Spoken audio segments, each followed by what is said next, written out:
I was not ready. First, I'm going to start by answering some of your questions. The most pressing and popular one being, where do I sign my life away? Well, I regret to inform you that I have no clue how to find it. I wouldn't recommend searching for an application because, as some of you super nerds already know, Cerber is also the name for a type of ransomware. My only advice is to pay attention to advertisements on websites you visit. As for the Slender Man claims, I cannot confirm nor deny that I was in the same vehicle as this individual. Partially because I'm not allowed to, but mostly because I have no clue if that's who was in my vehicle. And I'm scared to find out. Tonight has been insane. A lot of you had some solid advice that I ended up utilizing. I got waterproof seat covers. Let's face it, water is not the concern here. And salt-free snacks. I had a hard time finding a way to get finger foods, so I just got unsalted nuts and dried fruit. I had no clue what paranormal entities ate, so I took a stab. I learned quickly that paranormal entities couldn't care less about almonds and dehydrated nectarines. Can't blame them. I tried my best to get a good night's rest after the strange evening I had. Part of me was too shaken to sleep, the other part was partial excitement on what my next rides would be like. I eventually gave up on sleep and went to the general store to pick up some snacks, water bottles, and seat covers. After coating my car in as much final preventative measures as humanly possible, I treated myself to enchiladas and a cold Pepsi. After my meal, I felt accomplished enough to attempt sleep again. I was awakened by another unknown call again at 11:47 p.m. It doesn't take a rocket scientist to figure out who was calling me. I eagerly picked up the call, nearly dropping the phone. I have questions! Adeline burst into a giggle hysteria and replied, Oh, I'm sure you do, Jim. What would you like to know?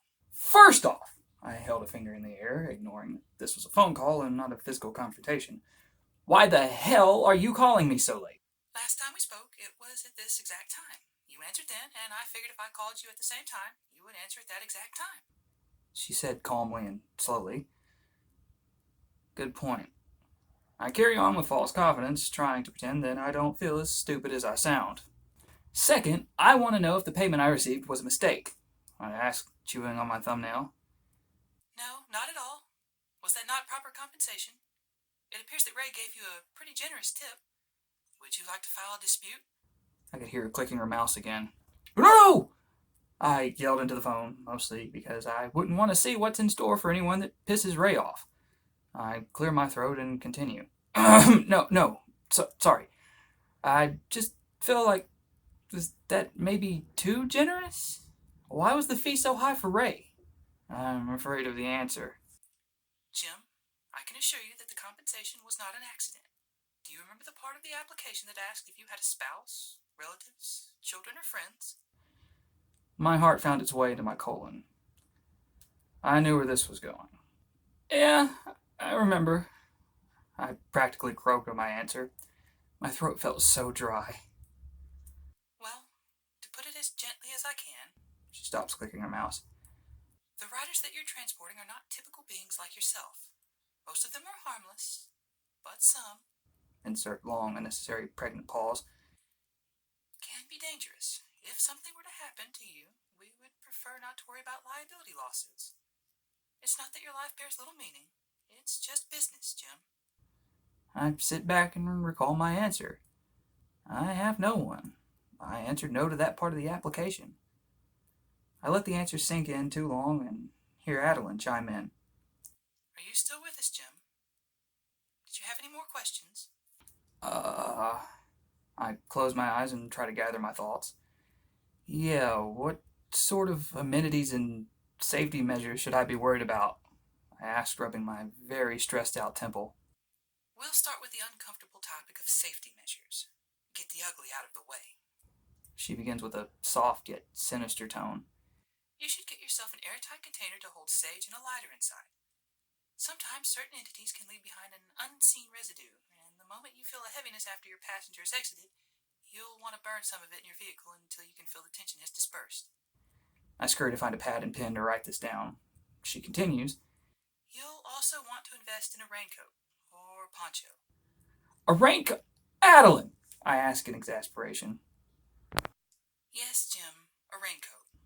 I roll my eyes and continue to make my list. Make sure you invest in a face mask, protective eyewear, and booties. You can never be too careful. She finishes. All right. I complete the rest of my recommended items list. Now, what about the amenities? That depends on how willing you are to get your hands dirty for your riders. I could hear the smirk. Just how important is it to you to ensure your riders receive the highest quality experience? Not very, I say defensively. I'm sure the government has already tapped into my line by now. I just want to drive and maybe not die. Extra steps sounds like it could tamper with that. She lets out a cordial, Is there anything else I can do for you, Jim? no. I feel no more confident now than I did before picking up the call. Thanks, Adeline. No problem, Jimmy boy. Her sickening disposition returns as if this is all so normal for her work nights. Can we count on you to continue driving for us? I stare off into the bedroom wall, chewing on that question. Why shouldn't I? The money is right. The work is interesting. I make my own hours. I would be an absolute fool to turn this down. The worst that happens is I die, and after discussing the pitiful state of my private life and the lack of people therein, it doesn't seem so bad. Yes, I say, switching the phone from one ear to the next. Yeah, I'll keep driving for Cerber. Wonderful, She exclaims. Good luck. I'll be in touch. Thanks. Have a good night, Adeline. The line went dead before I could finish. It was already after midnight, and it's time to get my ass into gear. Don't have time to pick up the safety items. I survived without them last time, and I feel like I'll get more ride requests on Friday night. Safety gear is going to have to wait. I park at a local donut shop that remains open 24 hours. It's not tacos, but I can get a churro there. Close enough. My phone dings with a request from someone named Borg in a residential area just 4 minutes away. The final destination was a 12-minute ride to an old industrial building that I thought was shut down. I accept the request, dust the cinnamon sugar off my shirt, and start driving. I'm instantly relieved when I see that the request didn't come from Ray. He was nice enough, but his potential is absolutely terrifying. I pull up to a very plain and vapid home. It's well kept with a brand new fence. It's just ordinary. So far, so good. Then Borg walked out. Again with the tall. He was a mammoth of a man, standing at least 7 feet tall, jaw slacked with a large set of tusks weighing down such massive jowls, dripping with saliva. Borg was dragging a very large hammer, wearing mild construction gear, including a hard hat, tool belt, and cement-encrusted boots. My eyes were wide, drawing in as much of the creature as my retinas could handle. Jim! He bellowed, as if trying to draw my attention from across 4 football fields. My body still vibrating, I replied with, Borg! I don't know what compelled me to be so risky as to yell at him, but my body was going rogue at this point. Yes, Borg! Borg opens my door with shocking delicacy, climbs into the back seat, accidentally slamming his hammer on his own foot. He didn't flinch, but I totally caught that. Borg stares at the back of my headrest, breathing like a hog with bronchitis. He had breath bad enough to gag a maggot. Just getting off work? I asked to try and stave off the wet snorting sounds from behind me. Yes, Borg build fence. Borg need beer.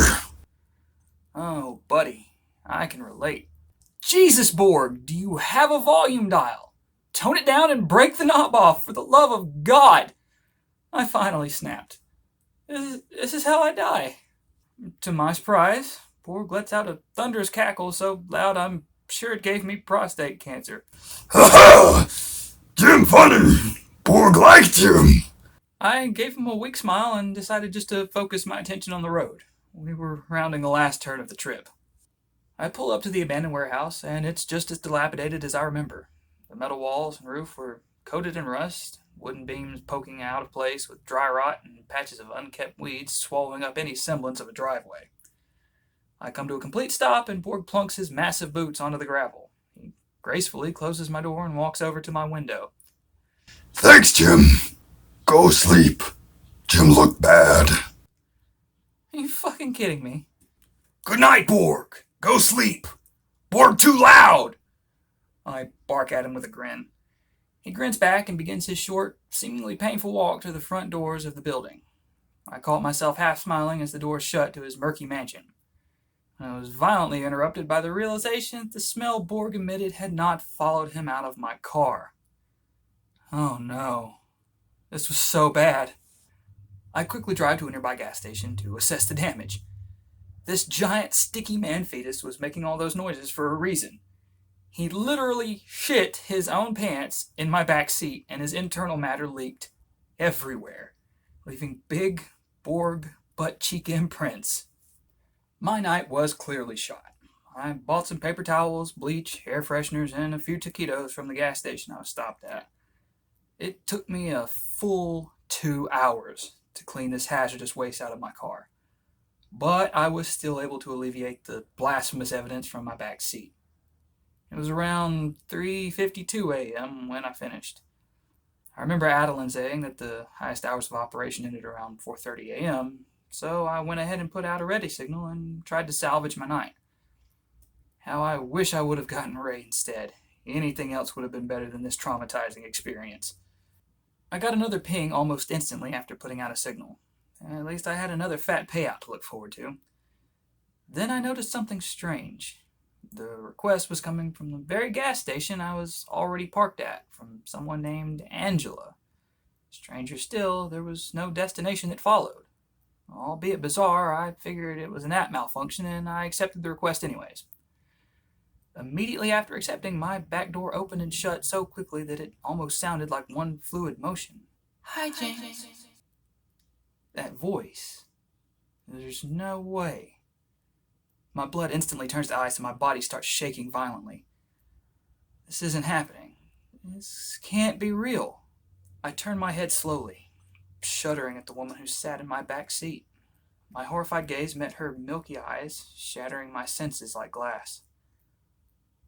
All the terror, sadness, and despair I've ever encountered in my life, it's incomparable to what I was feeling at this very moment. Tears involuntarily streamed down my face. My mouth was hanging open, hands tensed into fists on my steering wheel, white-knuckling my grip as if I may be ripped right through the roof of my car. This isn't real. It just can't be real. The request came from my dead sister, Angela.